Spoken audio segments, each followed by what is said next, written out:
All right, here we are at Surf Expo 2026, January, and I have the pleasure of interviewing now one of the most charismatic gentlemen. He's a picture of the Italian guy in New Jersey, and none of that attitude. This guy is the most easygoing, coolest dudes I've met in the surf industry. Is from New Jersey. And I got to say that Tony Giordano, and we won't say that anymore, it's Tony G. That's correct. And, there's a story to be told there. Well, we're going to get to that right now. Just to the fact that everyone knows me as Tony G, because I didn't go to college. I went to Hawaii right out of high school, and when I surfed on the North Shore, no one could say my last name. So all my Hawaiian buddies shortened it to Tony G because they couldn't get Giordano on their tongue. And they used to just wreck it. I said, look, just call me Tony G. It'll be fine. And that stuck.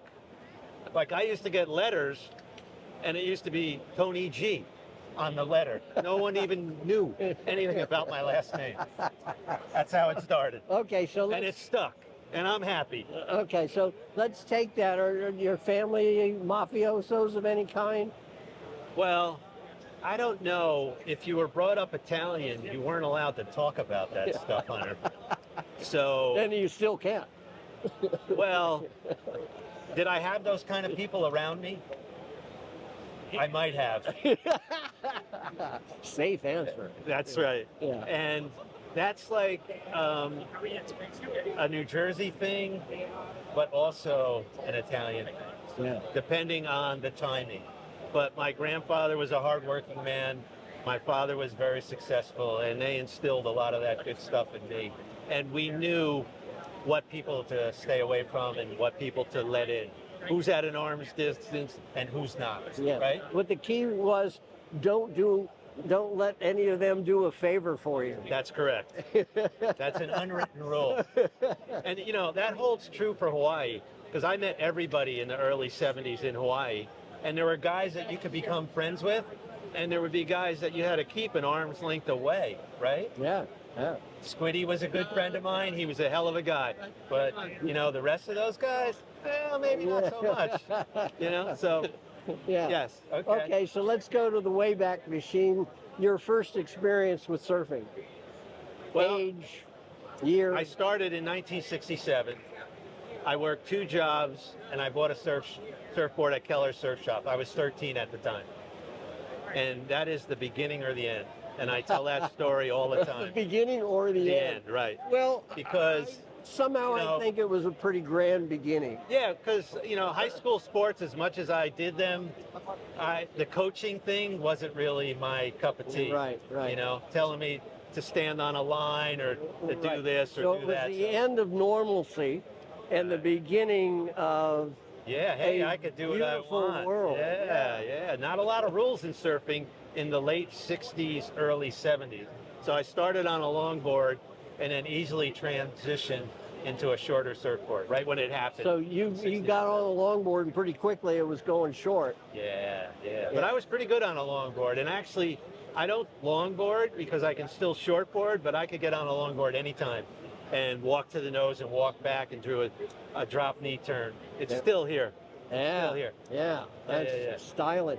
So the industry, getting into the surf shop, what got you to do that step forward? Well, I don't want to give you a long story, but my father had a lot to do with it. So on my second trip to Hawaii, I called them and I said, Dad, I love it here. I think I want to stay. And I got a job. Greg Albertini was running a brewer shop, and he said, you could stay here and work if you want. I called my dad. I said, I told my father, I'm going to be in Hawaii till the money runs out, and then I'll come home. No news is good news. That was the rule in our house. So as long as I didn't call, they thought I was fine, which I was. So I had that phone conversation, and then he said, look, you come home, and I will help you open up a surf shop. So he put that on the table. He goes, we're really not interested in losing you at such an early age. So that proposition came to me when I was 19, and I opened up Ocean Hut the year I was 20. So your dad should be Father of the Year for Well, that perspective and that here's the thing. upbringing. My father and mother were very liberal parents for the time, and my father never put his thumb on me. He was like, "Oh, you're doing what? You have enough money for that? Oh yeah, Pop, I work 2 jobs. I got it. Oh, okay. All right." So And he that's wasn't the way an it was. overbearing guy. No. He was letting you be you. Yeah, and the thing that got me into the surf industry so early was my connections in California and my connections in Hawaii. So everybody made a choice back then. Either they were going into the manufacturing side or they were going into the retail side. And with the help of my dad and the push from my father, I went into the retail thing. And then Bob McKnight was a friend of mine. He went into the manufacturing side, right? So you And know Bob before Quicksilver. Oh yeah, and Michael Thompson was a friend of mine. He went into the manufacturing, the gotcha side. I met all those guys in 74, 75, 76, 77. I tell people, I don't want to sound old, but I surfed Sunset Beach 4 winters before they invented the leash, before the shock cord was a thing. And I used to swim that channel like 3 times a day as a young man. And I don't forget, I know every inch of that break because of all the times I've been cleaned up there. What a great history. Yeah. And to know those guys before. Well, the other side of the story, and I don't want to go too far, but I was in California. I was living in Kevin Day's garage, surfing the Encinitas area, and his stepfather was Jim Jinks. So when the day the waves were no good, Kevin Day used to drive the cutting truck. So I used to go up to San Clemente with him on the days that weren't surfable. I jump in a truck with him for something to do, because all I wanted to do was surf. And I met Jim Jinks, I met Chuck Butner, I saw the OP half elastic cord short in its infancy, and I knew all those guys. And then I knew Yerkes from being a New Jersey surfer. Yeah. So I went right into business with OP and Sundeck, and then I knew Bob. So the moment I was like the 6th page in a denim notebook for Quicksilver's accounts, and I was in that office with Terry Fitzgerald. Wow. After my IPS debut, I was traveling with Terry, and he said, "We got to go see Jeff Hackman," and yeah, I go there. I was. Yeah. All out of luck. Nothing more than that. Just like being in the right place at the right time. Yeah. So Like, what's your name? Bob McKnight? Oh, yeah. Tony G Where'd was connected. Yes. And in Jersey, that could have 2 connotations. That's right. And him, he was connected to the beginnings of the surf industry before any of us had a clue that What it was could about to possibly happen. become. Yeah. I'm so overwhelmed by the stories that I'm coming across That shape. in doing these interviews. And It's you just know, amazing. I used to go to California and Hawaii every winter because it was so long ago, there wasn't even a fax machine. So how are you going to know what the hell's going on unless you went over there and met everybody and was involved? And then you would bring all that knowledge back to New Jersey and be ahead, you know? Yeah, that was the way to do it, you know? So I suspect with your personality and the way you were brought up that you had a pretty easy time in Hawaii as opposed to some people. I did. So tell us Honestly, about that. the Hawaiians didn't mind that I was from New Jersey. They didn't care for the Californians as much. So those guys got a little more hassled. You didn't have blonde hair. Right, I didn't have blonde hair. And my mom also taught me how to smile and say hello. Wow. And I was never afraid, right, of introducing myself to anybody, right?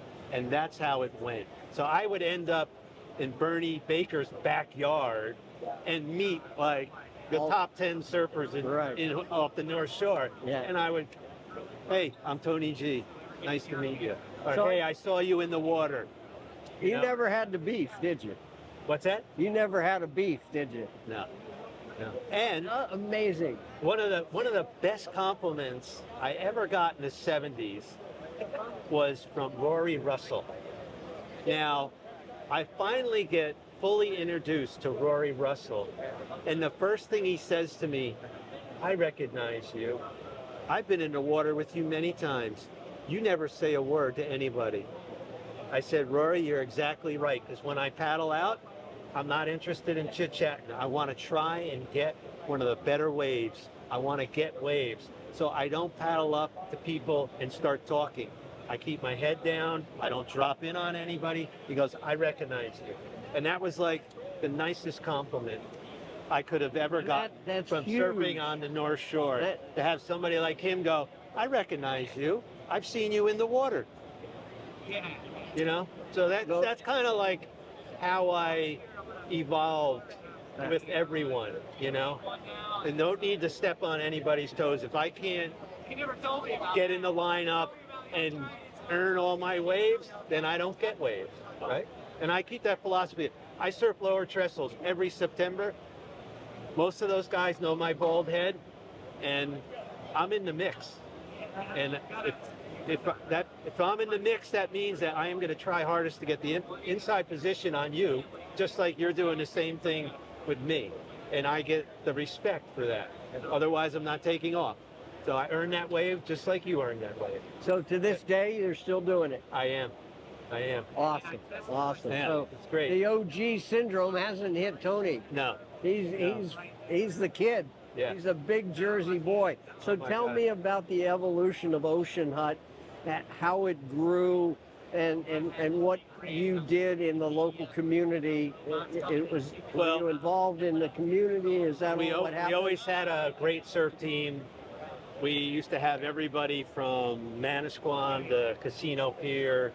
I was in 1,500 square feet through the 70s, and I bought my first building when I was 25, 4,000 square foot building in 1980. It was the middle of the SNL scandal. I got my first mortgage. I did it on my own. It was 16.25%. So when people cry about 7%, I say, hey, wait a minute. Yeah. You can work through this. Yeah.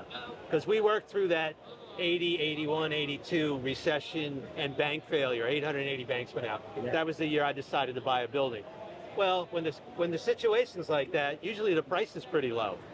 And that's what first home buyers and people that are trying to expand their business today have a disadvantage, right? Right. Because the interests are never high enough to allow the prices to go down, because then people need to sell things, right? So a lot of people in these low interest rates, they don't have to lower the price, right? So it kind of bakes in higher. So you got a great price on purchasing the building. Yeah, and then that set the whole horrendous economic environment and right? interest rate that obviously in 3 or 4 years you refinanced and we all that. went down to 6.5%. I haven't had a mortgage in 30 years. I mean, listen to this talk.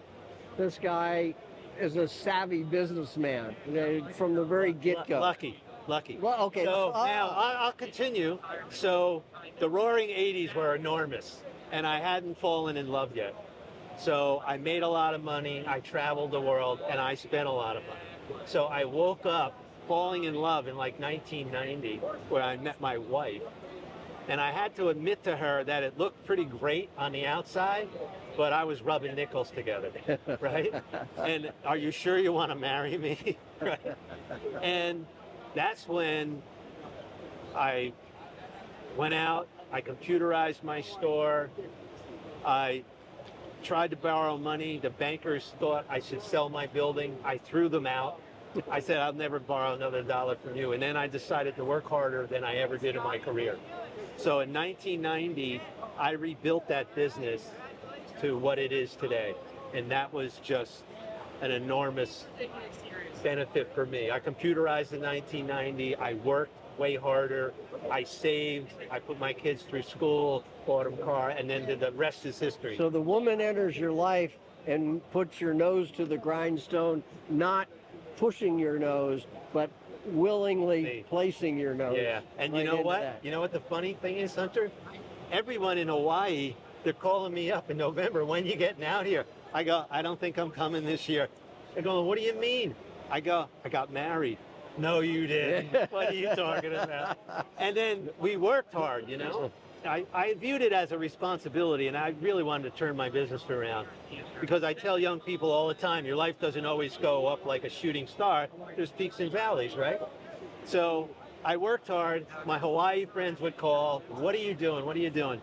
So finally, like 8 years later, I got to bring my wife to the North Shore because there was like 6 guys there that were like, we don't even believe you got married, so you got to bring this girl out here and show her to us. So you had an 8-year hiatus. Yeah, I didn't go any. I went from world traveler to surfing up my street and groveling to get the ship completely back on course. Wow. Yeah, Wow. yeah. So let me backtrack a little bit because the industry after the recession in the early 80s, the industry went bonkers. Booming, yeah. So what was your doing at that time? Were you free spending money, traveling, and Absolutely. and living the life? I was in the North Shore in October, then I was there in February. I'd surf in Europe. I'd surf in South America. I'd go to the Caribbean. I was running hard because I was a single guy. Yeah. You know, so, oh, you want to go on a surf trip? I sure do, you know?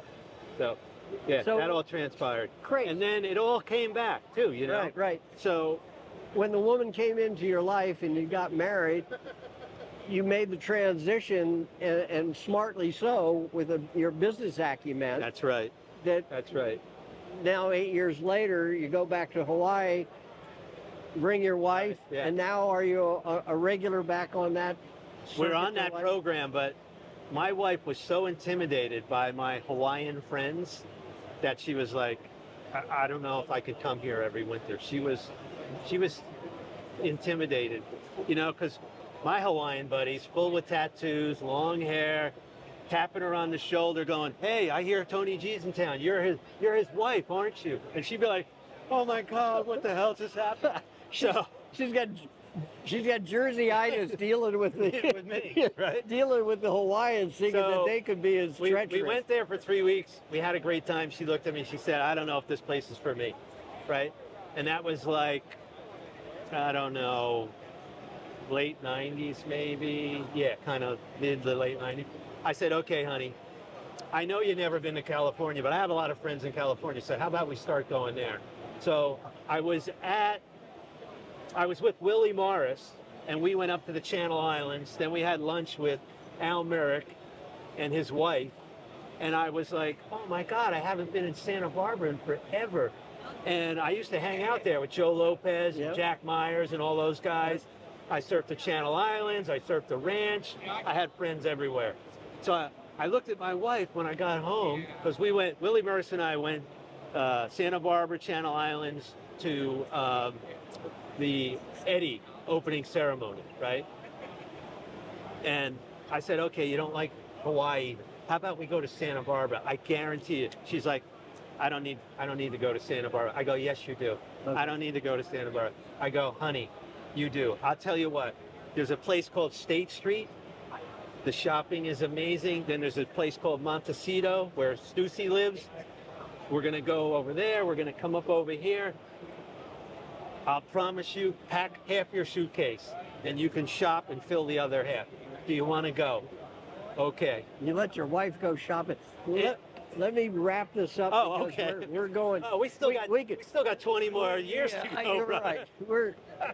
It's happened with the other two Yeah, interviews. yeah. We could It's go all on good, and- man. So let me. Sorry to bore everyone. You're not getting boring. the details of the ride, the wild ride that I have had. This guy is a businessman, a gentleman, and he represents New Jersey so well. And I just want to wrap up by, what does it mean to you to be in the East Coast Surfing Hall of Fame? It's certainly an honor, and I'm delighted to get the recognition, and I'm very comfortable with myself and being a surfer my entire life, because I've always put in the work And I feel forever grateful to everyone like you and everyone I have met along the way. And that's basically what my speech is going to be like tonight. Just a thank you for everyone that's given me an opportunity to be their friends, to be a part of this, have an influence, and just feel like this has been a family my whole life, you know? So yeah, that's it. And when people have had enough of me, they say, "Don't you need to go surfing or something?" Well, you should go surfing because we're out of time. But this guy is the epitome of who you want to do business with.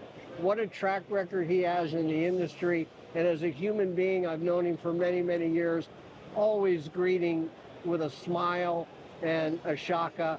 Shaka to this guy right here, Tony G.